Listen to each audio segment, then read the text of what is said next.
Hello friends, welcome back to GK Prince academy.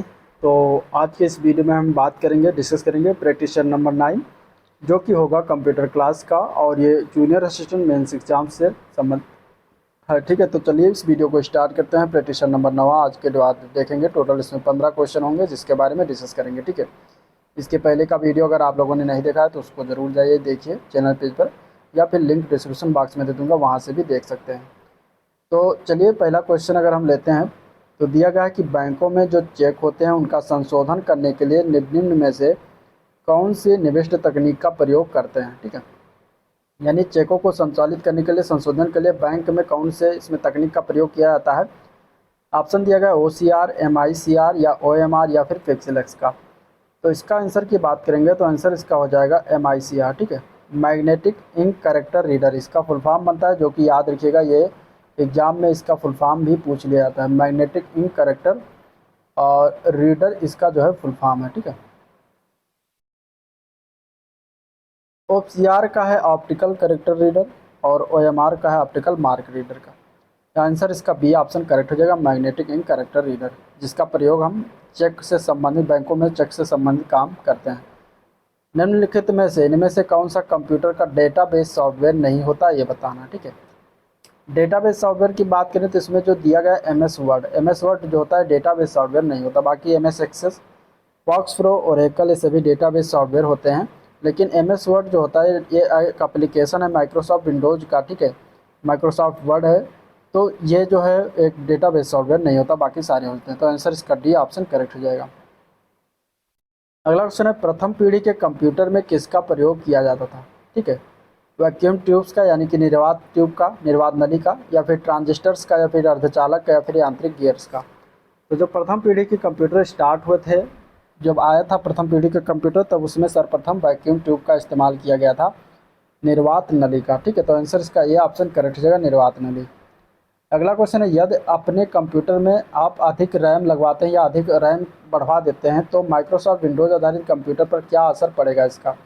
ठीक है, यानी कि रैम का जो मान है उसको हम अगर बढ़ा देते हैं कंप्यूटर में, तो विंडोज़ आधारित कंप्यूटर पर जो है क्या प्रभाव पड़ेगा। उसकी गति धीमी हो जाएगी, या फिर गति तेज़ हो जाएगी, या फिर काम करने बंद कर देगा, या फिर पहले जैसा काम करेगा। तो रैम जब बढ़ाते हैं, रैम का काम करना होता है, रैम रीड ओनली मेमोरी होता है इसका, जो है रैंडम एक्सेस मेमोरी होता है इसका फुल फॉर्म रैम का। और ये क्या करता है कि कंप्यूटर को गति प्रदान करता है, उसको स्पीड देता है कंप्यूटर चलने पर। ठीक है, तो आंसर इसका हो जाएगा, अगर रैम बढ़ाएंगे तो उसमें क्या हो जाएगा, और तेज़ी गति से काम करने लगेगा। तो आंसर बी ऑप्शन इसका करेक्ट हो जाएगा। ठीक है, आंसर क्या हो जाएगा, बी ऑप्शन करेक्ट हो जाएगा। अगला क्वेश्चन है, कंप्यूटर में CD-ROM यानी compact disc read only memory जो होता है, इसके द्वारा क्या दर्शाया जाता है। तो CD-ROM के द्वारा हम दर्शाते हैं मैग्नेटिक ऑप्टिकल डिस्क का। ठीक है, मैग्नेटिक ऑप्टिकल डिस्क दर्शाया जाता है। तो आंसर इसका ये ऑप्शन करेक्ट हो जाएगा, मैग्नेटिक ऑप्टिकल डिस्क। अगला क्वेश्चन है, इनमें से कौन सा डेटाबेस सॉफ्टवेयर का एक उदाहरण है। ठीक है, इनमें से कौन सा एक डेटाबेस सॉफ्टवेयर का उदाहरण होता है। तो डेटाबेस सॉफ्टवेयर का उदाहरण होता है ओरेकल RDBMS। ठीक है, ओरेकल RDBMS जो होता है ये डेटाबेस सॉफ्टवेयर का उदाहरण होता है। RDBMS का फुल फॉर्म क्या है, रिलेशनल डेटाबेस मैनेजमेंट सिस्टम इसका फुल फॉर्म बनता है, और ये एक चूंकि डेटाबेस सॉफ्टवेयर का उदाहरण है, तो आंसर ए पार्ट हो जाएगा। ठीक है, नेक्स्ट क्वेश्चन। अगला क्वेश्चन है, कंप्यूटर का जो माउस होता है, ठीक है, जिसके द्वारा हम कर्सर को इधर उधर सरकाते हैं, चलाते हैं, तो वो किस प्रकार के डिवाइस के अंतर्गत आता है। तो कंप्यूटर का माउस जो होता है वो इनपुट डिवाइस के अंतर्गत आता है। आंसर बी ऑप्शन करेक्ट हो जाएगा, इनपुट डिवाइस। नेक्स्ट क्वेश्चन है, निम्न में से कौन डिजिटल इंडिया प्रोग्राम का एक महत्वपूर्ण क्षेत्र नहीं है इनमें से। तो डिजिटल इंडिया प्रोग्राम के महत्वपूर्ण क्षेत्र की बात करेंगे तो डिजिटल जागरूकता पर डॉक्यूमेंट्रीज का निर्माण करना, ये एक महत्वपूर्ण क्षेत्र के अंतर्गत आएगा डिजिटल इंडिया प्रोग्राम के अंतर्गत। नागरिकों को डिजिटल सशक्तिकरण करना, ये भी है मुख्य उद्देश्य। प्रत्येक नागरिकों को उपयोगिता अथवा सुविधा के रूप में डिजिटल बुनियादी ढांचा उपलब्ध कराना, ये भी आता है।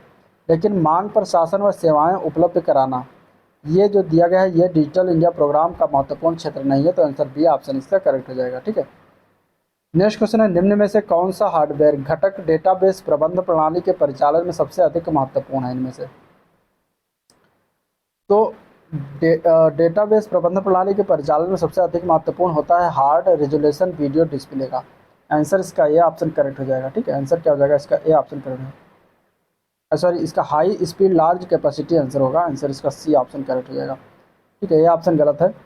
हार्ड ना होकर high speed large capacity disk होगा इसका राइट आंसर। तो आंसर इसका सी ऑप्शन करेक्ट हो जाएगा। नेक्स्ट क्वेश्चन, प्रिंट देने के लिए क्या सिलेक्ट करते हैं? तो प्रिंट व्यू देने के लिए हम कंप्यूटर में अगर देखेंगे तो उसमें फाइल को सिलेक्ट किया जाता है। आंसर इसका ये ऑप्शन करेक्ट हो जाएगा। ये ऑप्शन इसका करेक्ट है। नेक्स्ट क्वेश्चन, वर्तमान कंप्यूटर समस्त विश्व में कौन सा कोड का प्रयोग किया जाता है और स्वीकार्य है?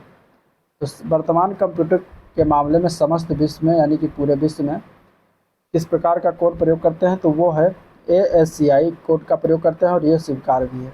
ASCII का मतलब American standard code for information interchange, इसका फुल फॉर्म बनता है। ठीक है, एक EBCI CDIC लिखा हुआ जो कि कंप्यूटर फॉर्म में इसका फुल फॉर्म है standard binary coded decimal interchange code, याद रखिएगा ये भी। आंसर इसका ये ऑप्शन करेक्ट हो जाएगा। नेक्स्ट क्वेश्चन है, निम्न में से किसका प्रयोग करके बैंक PO क्लर्क परीक्षा में उत्तर सीट जो है चेक किया जाता है? जो आंसर सीट होती है उसको इसमें से किस चीज़ का प्रयोग करके? ऑप्टिकल कैरेक्टर रीडर यानी कि OCR दिया गया है, ऑप्टिकल मार्क रीडर यानी कि OMR दिया गया है। ठीक है, और इसके अलावा मैग्नेटिक इंक कैरेक्टर दिया गया है MICR का प्रयोग, या फिर उपयुक्त सभी, इसमें डी ऑप्शन दिया गया है उपयुक्त सभी का प्रयोग। तो इसमें आंसर क्या हो जाएगा चारों में? ठीक है, ये बताना है। इन चारों में आंसर क्या हो जाएगा ये बताना है। किसका प्रयोग बैंक PO क्लर्क परीक्षा के आंसर सीट होती है उसका प्रयोग करके जो है चेक करते हैं?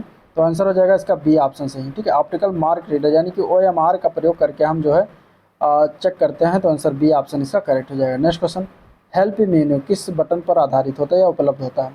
हेल्प मेन्यू जो होता है ये किस बटन पर उपलब्ध होता है इनमें से? तो हेल्प मेन्यू जो होता है वो स्टार्ट बटन पर उपलब्ध होता है। आंसर बी ऑप्शन इसका करेक्ट हो जाएगा। नेक्स्ट क्वेश्चन, निम्न में से कौन सा ब्राउज़र के द्वारा इंटरनेट रिसोर्सेज के लोकेशन पर कनेक्ट करने में प्रयोग किया जाता है?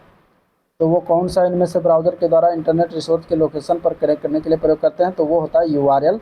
आंसर डी ऑप्शन करेक्ट हो जाएगा। यूनिफॉर्म रिसोर्स लोकेटर इसका फुल फॉर्म याद रखिएगा, ये पूछा जा सकता है एग्जाम में। ठीक है, अगला क्वेश्चन है, पहला इलेक्ट्रॉनिक कंप्यूटर ENIAC को किसने बनाया था? तो ENIAC को बनाने वाले का नाम है वान न्यूमैन ने बनवाया था। आंसर इसका हो जाएगा ए ऑप्शन, वान न्यूमैन के द्वारा बनाया गया था। आंसर क्या हो जाएगा? ए ऑप्शन इसका करेक्ट है। ठीक है, तो ये था 15 क्वेश्चन जिसको हम लोगों ने देखा, डिस्कस किया। अगर वीडियो पसंद आया तो लाइक करिए, चैनल को सब्सक्राइब नहीं किया अभी तक तो सब्सक्राइब करना मत भूलिए, साथ ही साथ अपने दोस्तों में शेयर भी कर दीजिएगा। चलिए वीडियो को एंड करते हैं, मिलते हैं इसके नेक्स्ट प्रैक्टिस सेट पर, तब तक के लिए थैंक यू।